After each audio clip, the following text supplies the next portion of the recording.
Hey guys, welcome back to my YouTube channel. At today, bubuksan ko ng aking alkansya. Pero may twist. Alam nyo ba, hinulog ko na din dito yung 500 at 1,000 ko na nasa wallet. Kaya excited na akong makita kung magkano na tong naipon ko sa alkansya kong to. Kaya buksan na natin. Dali lang naman buksan to kasi tape lang naman nilagay ko dito para hindi mabuksan. So, kailangan lang natin gumamit ng ballpen.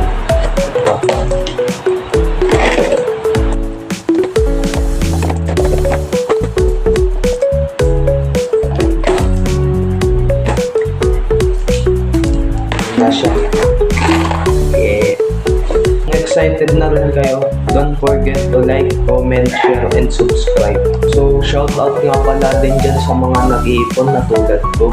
Ang may bibigay ko lang na tip sa inyo, magulog lang kayo ng magulog sa alkansya.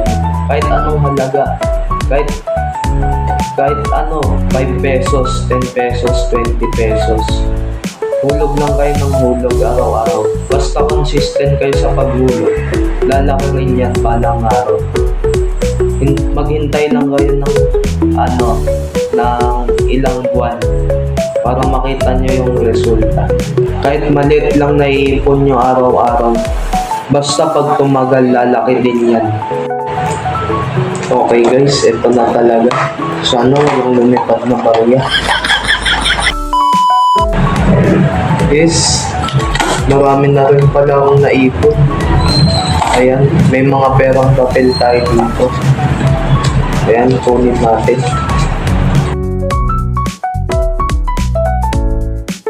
At ito na pala yung kabuuan ng perang papel na naipon ko. At kunin naman natin mga barya.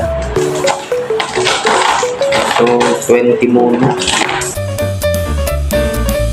So, itong mga 20 pesos kong naipon in just 2 months. Yan, lalagay natin siya dito. Ayan. So, 5 pesos naman. So, in 2 months, ganito kapal na 5 pesos yun naipon ko. Okay, lagay natin dyan. So, tingin ko pinakamarami 1 pesos.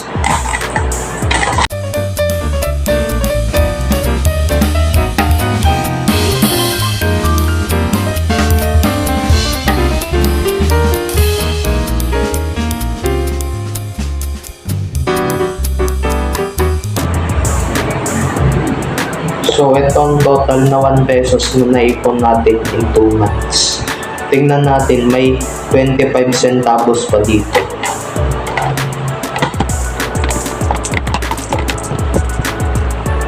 So, ito naman sa 25 cents. Ayan. So, itong mga baryang naipon ko in 2 months. So, sa 100 pesos, meron akong naipong 900 pesos. Sa 50 pesos naman, ay may naipon akong 150 pesos. Sa 500 naman, isa lang 500 ko. Ganun din sa 1,000. Kaya pagsamahin natin sila, in total of 1,500. So, kung pagsasamahin natin, so, nabilang ko na sa perang papel, meron akong total na 2,550 pesos. At sa barya naman ay meron akong total na 194 pesos. So pag pinagsama, meron siyang total na 2,744 pesos.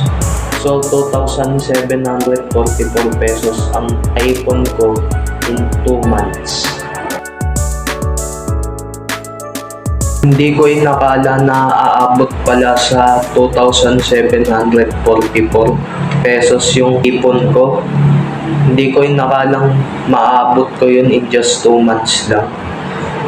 Kaya sulit naman siguro yun pagtitipid ko sa baon ko at sa kinikita ko sa pagpapaprint ng mga klase ko.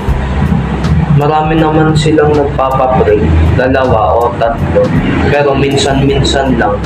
pag may mga pinapagawa lang yung mga teachers namin.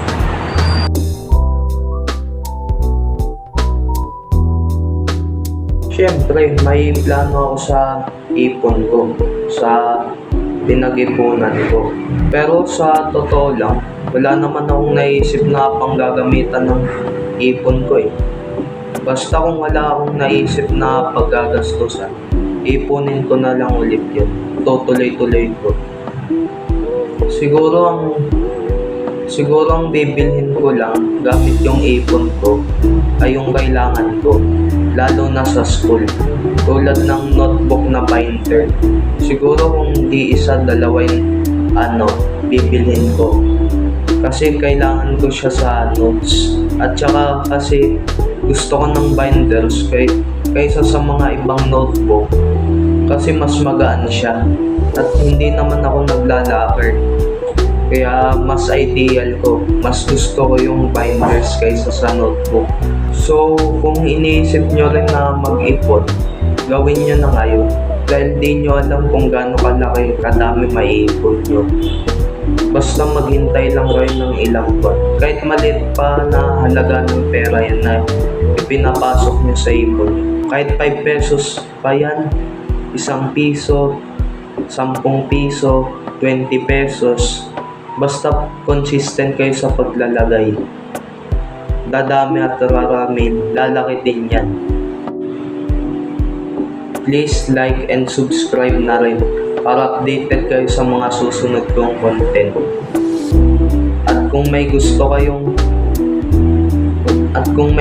pa kayong mga videos na related sa channel na to, comment down below nyo na lang.